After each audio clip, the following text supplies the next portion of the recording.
नमस्कार, आदाब, मैं ऐश्वर्या से स्वागत है आप सभी का सियासत टीवी के साउथ इंडिया एक्सप्रेस में। आप देखते हैं मुख्य समाचार।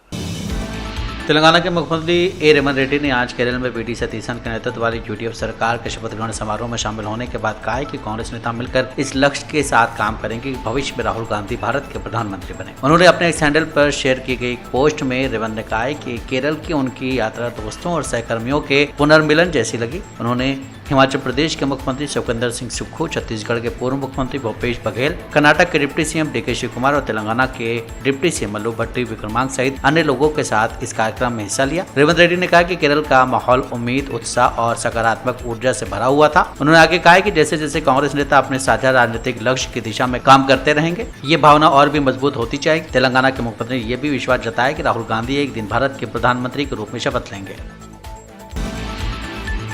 बिहार नेताओं और कार्यकर्ताओं ने विरोध प्रदर्शन करते हुए केंद्रीय गृह राज्य मंत्री बंडी संजय कुमार के इस्तीफे की मांग की। उन्होंने मांग की कि बंडी संजय अपने बेटे भागीरथ के खिलाफ दर्ज पॉक्सो मामले की नैतिक जिम्मेदारी लेते हुए पद छोड़ दें। विरोध प्रदर्शन के दौरान तख्तियां दिखाने के अलावा आज तेलंगाना चौक पर 100 फीट लंबा एक फ्लैक्स बैनर भी लगाया गया था। इस बैनर पर लिखा था बंडी संजय, जिसमें कोई नैतिक मूल्य नहीं है, उन्हें तुरंत इस्तीफा देना चाहिए, नाबालिग लड़की को न्याय मिलना चाहिए। अगर उन्हें मंत्री पद पर बने रहने दिया गया तो उस लड़की को इंसाफ नहीं मिल पाएगा, क्योंकि इस बात का भी अंदेशा है कि वो अपनी ताकत का इस्तेमाल करके जांच को कमजोर कर सकते हैं। इसलिए उन्होंने मांग की कि केंद्र सरकार उन्हें कैबिनेट से निलंबित कर दे। सिलसिला शहर में भी इसी तरह का विरोध प्रदर्शन हुआ। शहर के अध्यक्ष की अगुवाई में बीआरएस नेताओं ने चनेथा चौक पर धरना दिया और रास्ता रोका और संजय कुमार के इस्तीफे की मांग की। जब पुलिस ने जबरदस्ती प्रदर्शन कर रहे लोगों को वहां से हटाया तो पुलिस और बीआरएस कार्यकर्ताओं के बीच धक्का मुक्की हो गई। हालात गंभीर होते देख पुलिस ऑफिसर तुरंत मौके पर पहुंचे और प्रदर्शन कर रहे लोगों को समझा बुझाकर हालात पर काबू पाया।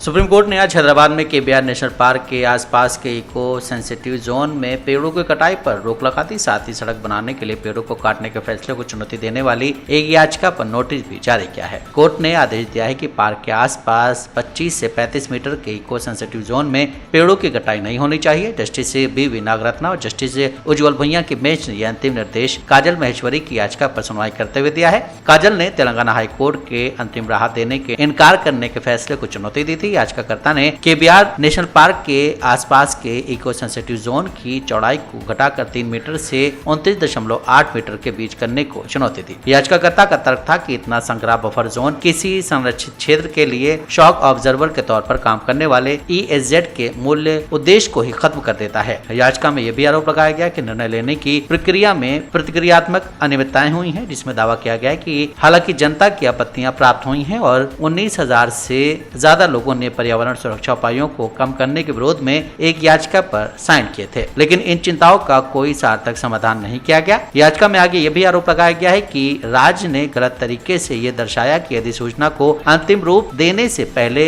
एक जन सुनवाई आयोजित की गई थी।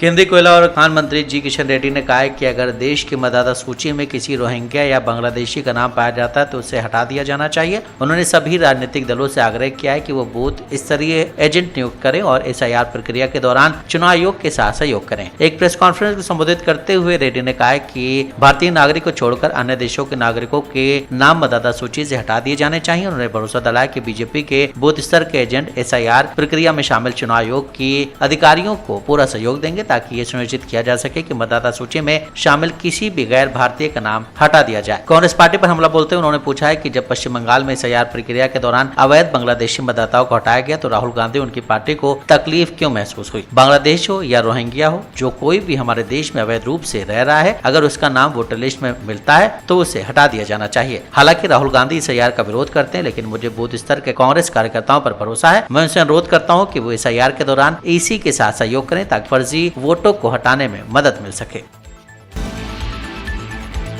हैदराबाद से सांसद और MIM अध्यक्ष असदुद्दीन ओवैसी ने उस्मानिया यूनिवर्सिटी की एग्जाम्स को टालने की एक खास अपील की है। ओवैसी ने तेलंगाना के मुख्यमंत्री रेवंत रेड्डी और सरकार के सेक्रेटरी से अपील करते हुए सोशल मीडिया प्लेटफॉर्म X पर एक पोस्ट किया है। पोस्ट में ओवैसी ने कहा है कि मैं CM रेवंत रेड्डी और तेलंगाना सरकार के सेक्रेटरी से अनुरोध करता हूं कि उस्मानिया यूनिवर्सिटी द्वारा 28 मई को आयोजित होने वाली BA, BCom और BSc की डिग्री परीक्षाओं को स्थगित कर दे, क्योंकि ये तारीख ईद उल अजहा यानी बकरीद के दिन पड़ रही है। साथ ही ओवैसी ने परीक्षाओं के तारीख की लिस्ट भी शेयर की है। इसमें उन्होंने कहा कि त्योहार के दिन फिलहाल ये परीक्षा निर्धारित है। ओवैसी ने कहा कि ईद के दिन परीक्षाएं आयोजित करने से छात्रों को नुकसान होगा। मुझे उम्मीद है कि इन परीक्षाओं को किसी उपयुक्त तारीख पर रीशेड्यूल किया जा सकेगा।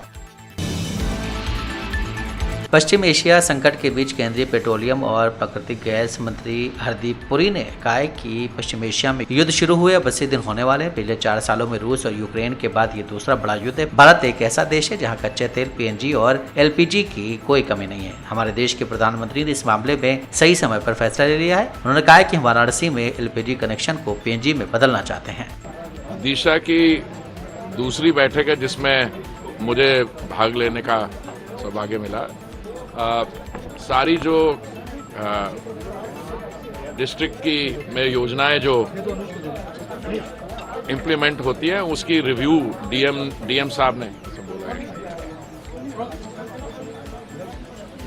ने उसका एक स्टेटस रिपोर्ट दिया। ये स्टेटस रिपोर्ट जो है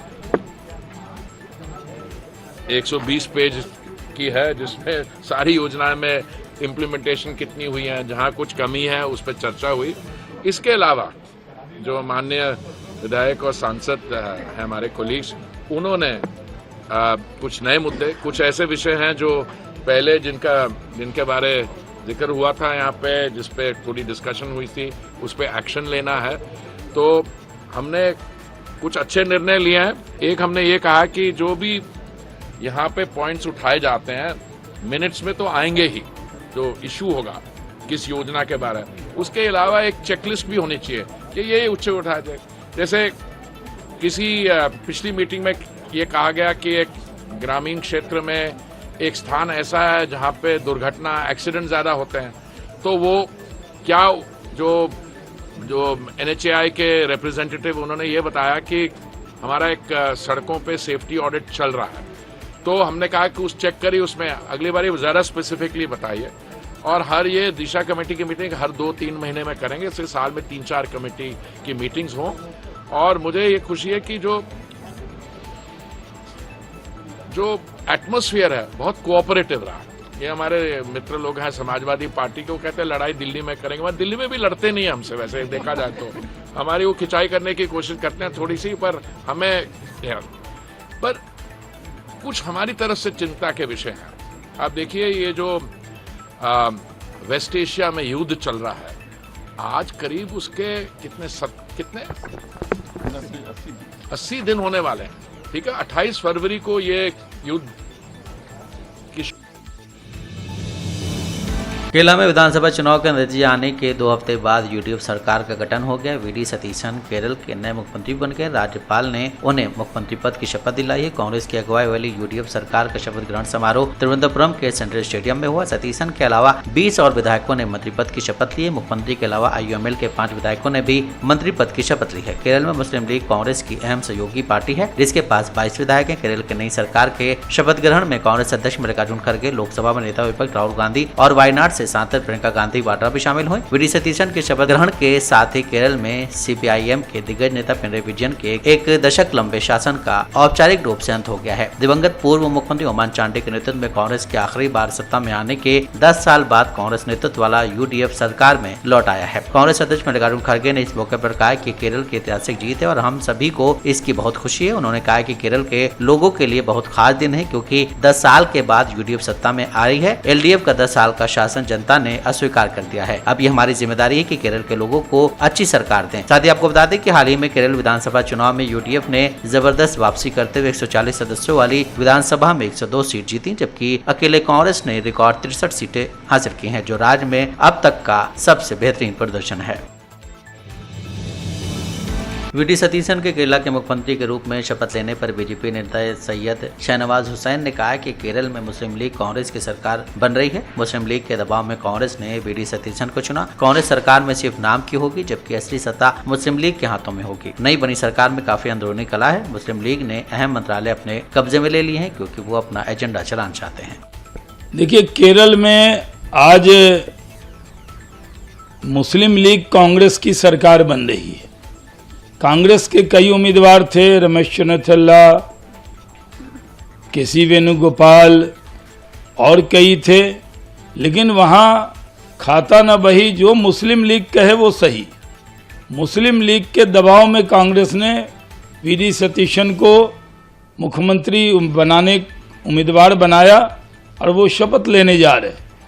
वहाँ पर नाम की कांग्रेस की सरकार है, लेकिन चलेगी मुस्लिम लीग की। जितना कांग्रेस का तिरंगा झंडा दिखेगा, उससे ज़्यादा चांद वाला हरा झंडा दिखने वाला है। एजेंडा सरकार होगी कांग्रेस की, एजेंडा चलेगा मुस्लिम लीग का। और ऐसे भी तो कांग्रेस मुस्लिम लीग ही बन गई है।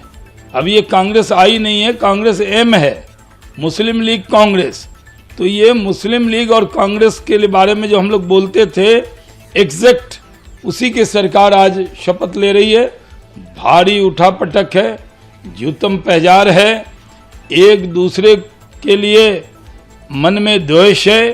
ये एक पार्टी में है, लेकिन आपस में काफी द्वंद्व है।